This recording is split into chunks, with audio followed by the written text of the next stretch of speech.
అన్నం ఉడికిందా లేదా అని తెలుసుకోవాలంటే జస్ట్ ఒక మెతుకు పట్టుకొని చూస్తే మనకు అర్థమైపోతుంది అని ఒక సామెత మనం రెగ్యులర్గా వింటుంటాం కదా. అదే సందర్భంలో ఏదైనా ఒక ప్రాజెక్టులో అవినీతి జరిగిందా లేదా అని తెలుసుకోవాలంటే కూడా ఇదే ఫార్ములా వర్కౌట్ అవుతుందా అన్నది చాలామంది ఒక అనుమానం ఉంది. ఆ అనుమానం ఒకవేళ నిజం అవుతుందా లేదా అనే విషయం మనం పక్కన పెడితే, తెలంగాణ రాష్ట్రానికి సంబంధించి అతిపెద్ద ప్రాజెక్టు, అందులోనూ ఒకే ప్రభుత్వం హయాంలోనే పూర్తయిన ప్రాజెక్టు కాళేశ్వరం. ఆ కాళేశ్వరానికి సంబంధించి 95,000 కోట్ల రూపాయలకు సంబంధించిన ఖర్చు ఉంది. అందులో 50% పైగా అవినీతి జరిగింది అన్నది మొదటి నుంచి కూడా Congress party, BJP party, BRS party మీద చేస్తూ వచ్చిన ఆరోపణలు. ఈ నేపథ్యంలో నిజంగానే అక్కడ అవకతవకలు ఏం జరగలేదు, అవినీతి అన్నది ఏం జరగలేదు. కాళేశ్వరం అన్నది కేసీఆర్ మానసపుత్రిక. తద్వారా తెలంగాణ రాష్ట్రానికి నీటి కష్టాలు అంటే సాగునీటి కష్టాలు కానివ్వండి, తాగునీటి కష్టాలు కానివ్వండి పోగొడుతూ రాష్ట్రాన్ని మొత్తాన్ని సస్యశ్యామలం చేసే ఉద్దేశంతోనే కాళేశ్వరాన్ని కట్టాము. ఏదైతే ఇప్పుడు మనం మాట్లాడుకుంటున్న బ్యారేజ్ కుంగిపోవడం కానివ్వండి, దానికి ఏవైతే పగులు వచ్చినవన్నీ కూడా అవన్నీ టెక్నికల్ ఎర్రర్సే తప్ప దాన్ని పెద్దగా మనం చూడాల్సిన అవసరం లేదు అని మాట్లాడుతున్నారు. ఈ నేపథ్యంలో ఇప్పుడు డిస్కషన్ పాయింట్ అవ్వడానికి కారణం ఏంటి అంటే, ఈ కాళేశ్వరం ప్రాజెక్టుకు సంబంధించిన కీలకమైన బాధ్యతల్లో ఉన్న ఇంజనీరింగ్ చీఫ్ అంటే మాజీ ఈఎన్సీ ఎవరైతే ఉన్నారో మురళీధర్ రావుకు సంబంధించిన ఆస్తుల చిట్టా అది వింటే ఒకటి కళ్ళు బయలుగమ్మడం ఒకటి కన్ఫాము.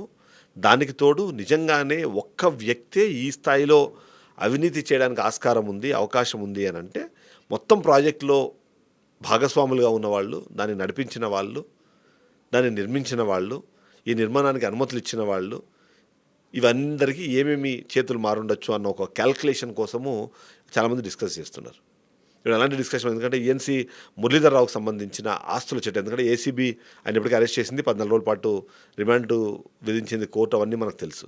ఆ నేపథ్యంలో అసలు ఆయనకి ఏమేమి ఆస్తులు ఉన్నాయి అన్నది జస్ట్ ఒకసారి డిస్కషన్ జరిగితే మీరు ఆలోచించండి. ₹1,00,00,000 చిట్టీలు ఉన్నాయంట ఆయనకి.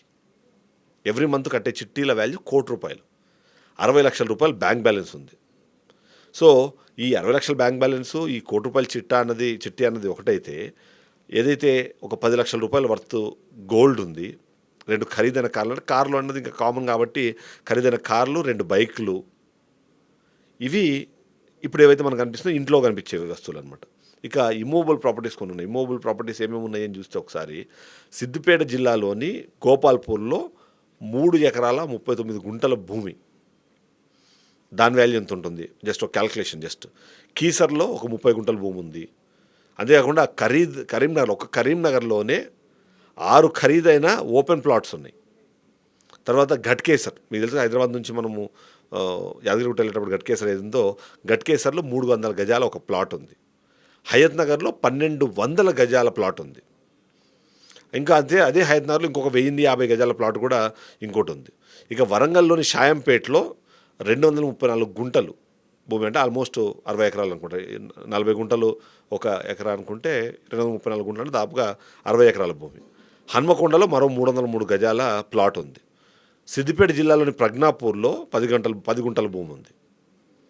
అంతేకాకుండా అక్కడనే 60 గజాల ప్లాట్ కూడా ఉన్నట్టుగా ఏసీబీ అధికారులు గుర్తించారు. అంటే కేవలం ఒక ఈఎన్సీగా పనిచేసిన ఒక వ్యక్తి అకౌంట్లోనే క్యాజువల్గా చూస్తే ఒక 300 నుంచి 400 కోట్ల వర్త్ ఉన్న ప్రాపర్టీస్ ఒక్కరి దగ్గరే ఇవి దొరికాయి అంటే, ఆయన కేవలం కాళేశ్వరంలోనే ఏమైనా సంపాదించారని మనం చెప్పడానికి లేదు. కానీ ఆయన చేసిన అతిపెద్ద ప్రాజెక్టు, అవకాశం ఉన్న ప్రాజెక్టు, క్రియేట్ చేసుకోవడానికి ఆపర్చునిటీ ఉన్న ప్రాజెక్ట్ ఏంటంటే కాళేశ్వరంలోనే 400 కోట్లు కేవలం ఒక ఈఎన్సీ సంపాదించారు అన్న దాని మీద ఇప్పుడు దీని ప్రకారము ఇక ఆ ప్రాజెక్టులో మిగిలిన వాళ్ళు అంటే ఈఎన్సీ స్థాయిలో ఇది ఉంది అంటే ఇంకా మీరు ప్రాజెక్టు డైరెక్టర్ దగ్గర నుంచి స్టార్ట్ చేస్తే ఇంకా పై వరకు సీఎం దాకా ఎన్ని 100 కోట్లు చేతులు మారుండొచ్చు, దాంట్లో ఎవరెవరు ఎలాగ లబ్ధి పొందుండొచ్చు, ఇదంతా మీ ఊహకే వదిలేయాలనే దానిగానే మాట్లాడే సిచ్యువేషనే ఉంది.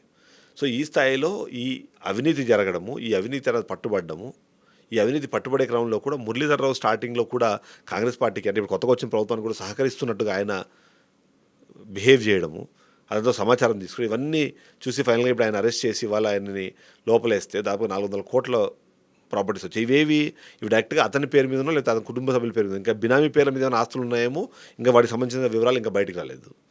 వీటికి తోడు ఇంకా లాకర్లు లేదా ఏవైనా దూరంగా వేరే దేశాల్లో ఏమైనా ఇన్వెస్ట్మెంట్లు ఏమైనా ఉన్నాయి వాటి మీద కూడా ఇంకా సమాచారం లేదు. ఆ సమాచారం నేపథ్యంలోనే 300 నుంచి 400 కోట్లు ఒక్క పర్సన్ సంపాదించారు అంటే కాళేశ్వరంలో ఏ స్థాయిలో అవినీతి జరిగి ఉండే అవకాశం ఉంది మీరు ఒకసారి ఆలోచించండి అని ఇప్పుడు ఇవాళ కాంగ్రెస్ పార్టీ కానివ్వండి, విశ్లేషకులు కానీ మాట్లాడుతున్నారు. ఫైనల్గా దీన్ని నెంబర్స్ అన్ని బయటికి రావాలి, దీని కనెక్షన్స్ ఎక్కడ ఉన్నాయో చూసుకోవాలి. ఆ కనెక్షన్స్ నిజంగానే కాళేశ్వరానికి కనెక్ట్ అయితే మాత్రము దాని కనెక్టెడ్గా ఉన్న అంత కరప్టెడ్ పీపుల్ని, కరప్షన్ని మొత్తాన్ని బయటికి తీసి వాటిని మళ్ళీ ప్రజలకు అందిస్తే తప్ప ఇది న్యాయం జరగలేదు అని మాత్రం భావించాల్సి వస్తుంది. Thank you.